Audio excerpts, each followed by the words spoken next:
திருவையாறு ஐயாரப்பர் கோயிலில் நம்ம இருக்கோம். இது திருவையாறு சத்தான திருவிழா. திருவையாறும் திருவையாறு சுற்றியுள்ள பகுதி மக்களுக்கும் இந்த சத்தான திருவிழாவை ரொம்ப சிறப்பாக கொண்டாடுவாங்க. சுற்றியுள்ள மக்கள் யாரும் வெளியூரில் இருந்தீங்க வர முடியலன்னா நம்ம காணொலியை பார்த்து தெரிஞ்சுங்க இப்போ எல்லா ஒரு கோயிலும் எப்படி இருக்குது. இப்போ ஐயாரப்பரை கும்பிட்டுட்டு அறமலர்த்தின் நமையை கும்பிட்டுட்டு, ஐயாரப்பருக்கு இன்னொரு பேர் இருக்குது, திருச்செம்பர் சோதிநாதர் கும்பிட்டு அங்கேருந்து நம்ம அடுத்து கிளம்பி போகிற ஊர் தான் திருப்பலனம்.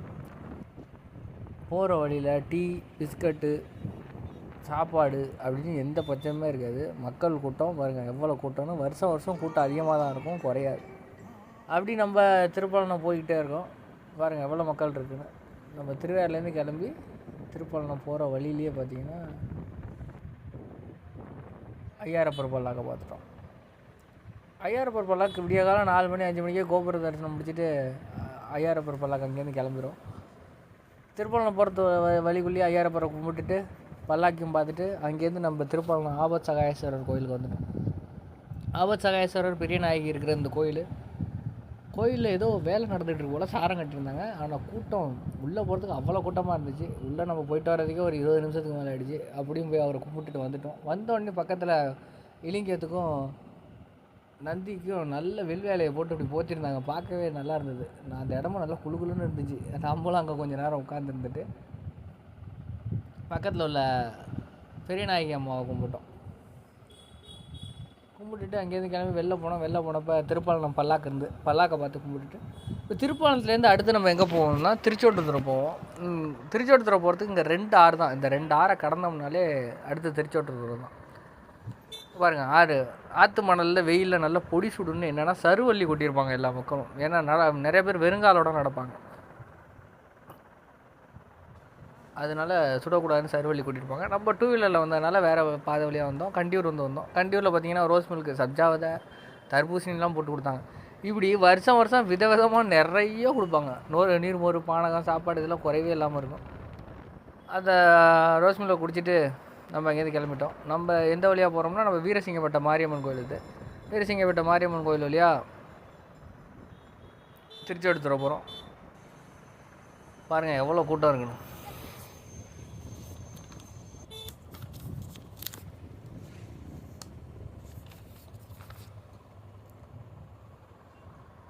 ஒரு வழியாக திருச்சோட்டுத்துறை வந்துட்டோம். திருச்சோற்றுத்துறை பேர்லேயே தெரியும், இந்த ஊர் ஃபுல்லாக சாப்பாடு உண்டு. சோற்றுத்துறை இங்கே சோத்துக்கு பஞ்சமே இல்லை. வீட்டுக்கு வீட்டு சாப்பாடு போடுவாங்க. இப்போ ஏலூர் சத்தானத்தில் எல்லா ஊர்லேயும் நல்லா கவனிப்பாங்க, அன்னதானம் உண்டு. திருச்சோற்றுத்துறையில் இன்னும் வீட்டுக்கு வீடு போடுவாங்க, எல்லா வீட்லேயும் சாப்பாடு போடுவாங்க. இவர் பேர் என்னன்னா தொலையா செல்வர். திருச்சோற்றுத்துறை சிவபெருமான் பேர் தொலையா செல்வர் ஒளிவெண்ணீற்றப்பர் அப்படிங்கிறதும் பேர். இதுதான் திருச்சோற்றுத்துறை பல்லாக்கு. பக்கத்துலேயே ஒரு மண்டபத்தில் இருக்கும். அந்த மண்டபத்துலேயும் சாப்பாடு போடுவாங்க. கோயிலுக்கு வெளியில் ஒரு வீட்டுக்கு மாடியிலையும் சாப்பாடு போடுவாங்க.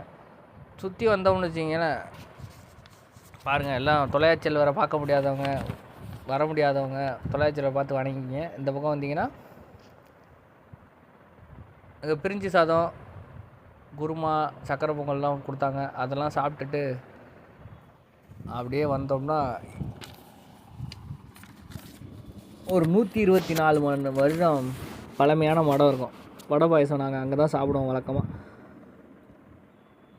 இங்கே பார்த்தீங்களா, இந்த நேர எய்த்தாப்புலேயே இவங்ககிட்ட மாடியெல்லாம் சாப்பாடு போடுவாங்க. எங்கள் எவ்வளோ பேர் உட்காந்துருக்காங்க மக்கள், அவ்வளோ சாப்பாடு போடுவாங்க. நாங்கள் இந்த மடத்தில் சாப்பிடுவோம். இங்கே இது ஒரு 124 வருஷமாக இந்த மடத்தில் சாப்பாடு போட்டுட்ருக்காங்க.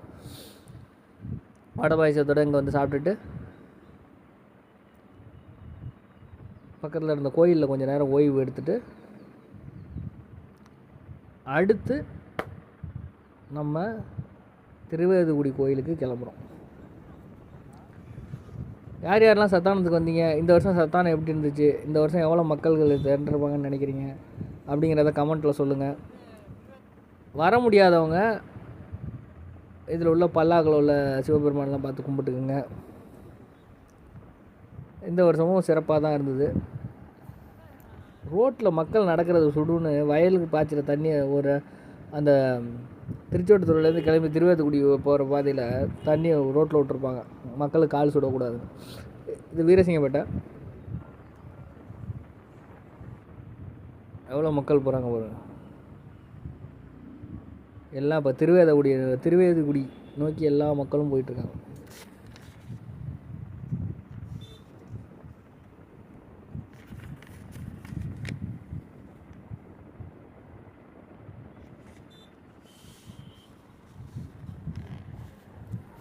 நல்ல வெயில் அடிக்கும். அவங்கவுங்க ஒரு ஒரு தோப்பில் கொஞ்சம் நேரம் தான் ஓய்வு எடுப்பாங்க. ஆனால் நடந்துக்கிட்டே இருப்பாங்க. இந்த வருஷம் வெயில் அதிகம் இருந்தாலும் மக்கள் இதில் டயர்டே ஆக மாட்டாங்க. அவங்க மட்டும் போயிட்டே இருப்பாங்க.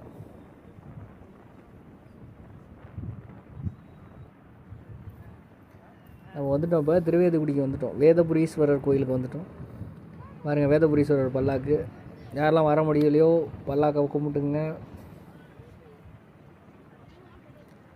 வேதபுரீஸ்வரருக்கு அலங்காரம் பண்ணிகிட்டு இருந்தாங்க வெள்ளை பல்லாக்கு. மங்கையர்கரசி அம்மா அவங்க. திருவேதிக்குடியில் என்னென்னா வெளியில் நல்ல கூட்டமாக இருந்ததுங்க. ஆனால் உள்ள பசங்க நல்லா ஒருங்கிணைச்சு மக்களை நல்லா கியூவெல்லாம் நிறைய பசங்க அந்த ஊர் இளைஞர்கள் எல்லாம் ஒன்று சேர்ந்து எல்லா கூட்டத்தையும் ஒருங்கிணைச்சு அழகாக போய் சாமியை பார்த்துட்டு வர மாதிரி வழிவகை செஞ்சாங்க. அந்த பசங்களுக்கு எல்லோரும் கமெண்ட்டில் ஒரு வாழ்த்துக்கள் தெரிவிச்சிருங்க.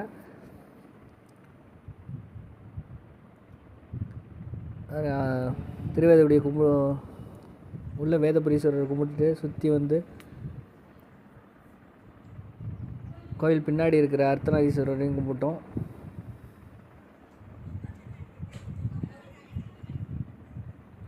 முருகனை கும்பிட்டுட்டு அடுத்து திருச்செந்தூரில் தான் கோயில் எல்லா 7 கோயில்களோட பழமையான பேர்கள் இருக்கும். பார்த்துங்க, வேதபுரீஸ்வரர், பிரம்மசிரகண்டீஸ்வரர், பொய்யிலியப்பர், திருவெண்ணீற்றப்பர் அதெல்லாம் கும்பிட்டுட்டு அங்கேருந்து அடுத்து நம்ம எங்கே போக போகிறோம்னா திருவேதிக்குடியிலேருந்து இந்த ஊருக்கு தாங்க கொஞ்சம் தூரம் அதிகம். இதுக்கு தான் நமக்கு கொஞ்சம் டைம் எடுத்துக்கும். ஆனால் போகிற வழிலாம் நல்லா இருக்குங்க. அப்புறம் குருவைக்கு நாற்று விட்டுருந்தாங்க. இதெல்லாம் பார்த்துட்டே போனோம். போகிற வழிலாம் இதுதான் கொஞ்சம் தூரமாக தெரியும். மற்ற ஊரில் கொஞ்சம் டக்கு டக்குன்னு வர மாதிரி தெரியும். இந்த திருச்செந்தூர்லேருந்து திருவேதிக்குடியிலேருந்து கண்டியூர், இது 3 தான் கொஞ்சம் தூரமாக தெரிகிற மாதிரி இருக்கும். பாருங்கள், அப்பயும் பாருங்கள், ஒரு தென்னந்தோப்பில் கண்டியூர் போகிற வழியில் தென்னந்தோப்பில் சாப்பாடு போட்டுட்ருந்தாங்க. இவங்களும் வருஷம் வருஷம் போட்டுக்கிட்டு இருக்காங்க. அவ்வளோ மக்கள் கூட்டம். எந்த மக்களுமே சாப்பிடாமல் இருக்காது. எல்லாத்துக்கும் வேணுங்கிற சாப்பாடு ஒரு ஊர் கிராம மக்களும் போட்டுருப்பாங்க. ஒரு ஊர் கிராம மக்கள் ஆற்றுப்பாதை எல்லா இடத்துலையும் தண்ணி, நீர்மோர், பானகம், சாப்பாடு குறைவில்லாமல் கொடுத்துக்கிட்டே இருப்பாங்க. அவங்களால முடிஞ்சதை கொடுத்துக்கிட்டே இருப்பாங்க. ஒரு வழியாக வந்துட்டோம். திருக்கண்டியூர் பிரம்மசிரகண்டீஸ்வரர் அவர் தாங்க. இதுதான் திருக்கண்டியூர் கோயில். திருக்கண்டியூர் பிரம்மசிரகண்டீஸ்வரர் கும்பிட வந்துட்டோம்.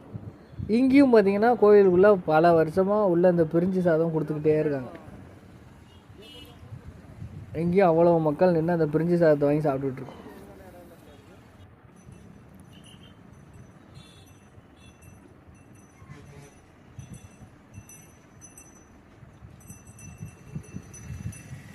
கோயிலுக்குள்ளே பாருங்கள் என்ன கூட்டம், மக்கள் கூட்டத்தை. இது கண்டியூர் கோயிலுக்குள்ளே பிரம்மசிரகண்டீஸ்வரர் கோயில்.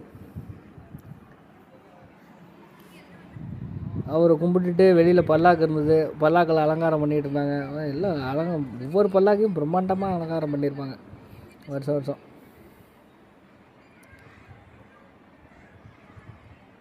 பார்த்துட்டு அடுத்து இங்கேருந்து கிளம்பிட்டோம். அடுத்து கண்டியூர்லேருந்து அடுத்து எந்த ஊர் போவோன்னு எல்லாருக்கும் தெரியும். போகிற வழியில் ஒரு சுவாரஸ்யமான ட்ரிங்க்கு பரவசமாக கொடுக்குறாங்க. இது யார் யாரெல்லாம் குடிச்சிங்க அப்படிங்கிறத மறக்காமல் கமெண்ட்டில் சொல்லுங்கள். யார் யாரெல்லாம் வந்தீங்க, யார் யாரெல்லாம் குடிச்சிங்கன்னு. இது என்னன்னு தெரியுதா உங்களுக்கு? சுக்கு காப்பி. இந்த இடத்துல பல வருஷமாக கொடுத்துக்கிட்டு இருக்காங்க. இப்போ அங்கே பாலம்லாம் வந்துடுச்சு. அதுக்கு முன்னாடி இந்த இடம் அந்த மண்டபத்துலேருந்து கொடுத்துக்கிட்டே இருக்கும். வருஷம் வருஷம் சத்தானத்துக்கு வரவங்க எல்லோரும் இந்த சுக்கு காப்பியை குடிச்சிட்டு தான் போவாங்க. யாரெல்லாம் இந்த வருஷம் குடிச்சிங்களா கமெண்ட்டில் சொல்லுங்கள். அதை தாண்டி கொஞ்சம் தூரம் திருப்பந்தூர்ச்சியை தொட்டோன்னு பார்த்தீங்கன்னா வச்சுங்க, பந்தக்காட்சி. அது என்னென்னு தெரியுதா? பாம்பு. இந்த பந்தக்காட்சியை பார்க்குறதுக்கு அவ்வளோ மக்கள் நிற்கும். போன வருஷம் இன்னும் ஜல்லிக்கட்டு மாடு, குதிரை அப்படி இப்படின்னு கட்டினா இன்னும் பயங்கரமாக இருந்துச்சு. இந்த வருஷம் இந்த பந்தக்காட்சி குறைவில்லாமல் இருக்கும். திருப்பந்தூர்த்தி பந்தக்காட்சின்னா மக்கள் எல்லாம் இந்த பந்தக்காட்சியில் நின்று பார்த்துட்டு தான் போவாங்க. இங்கே அவ்வளோ நேரம் நிற்பாங்க. அவ்வளோ பேர் ஃபோட்டோ எடுத்துகிட்டு இருப்பாங்க. பாருங்கள், பாம்பு என்னென்ன இருக்கோ எல்லா பொருளையும் மேலே கட்டி தொங்க விட்டுருவாங்க. பார்த்துட்டு அடுத்து அப்படியே வந்தாச்சு. நம்ம கோயிலுக்கு வந்துட்டோம். திருப்பூந்துருத்தி கோயிலுக்கு வந்தாச்சு.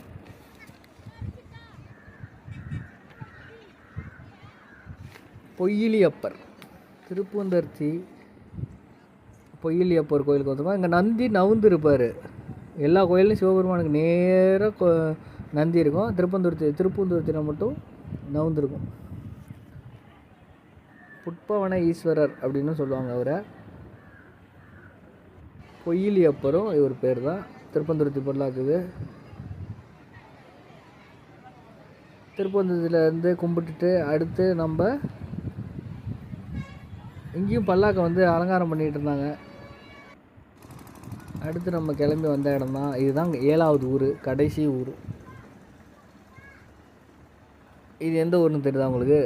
திருநைத்தானம். நெய்யாடி அப்பர் கோயில். இது நெய்யாடி அப்பர் பல்லாக்குது. நெய்யாடி அப்பர் பல்லாக்கெல்லாம் நல்லா தயார் பண்ணி ரெடியாக வச்சுருந்தாங்க. நெய்யாடி அப்பரை உள்ளார போய் கும்பிட்டுட்டு வந்து அம்மனை கும்பிட்டுட்டு இங்கேருந்து கிளம்பிட்டோம்.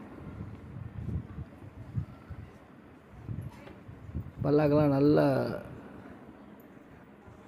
அலங்காரம் பண்ணி ரெடியாக வச்சுருந்தாங்க நெய்யாடி அப்பர் கோயிலில்.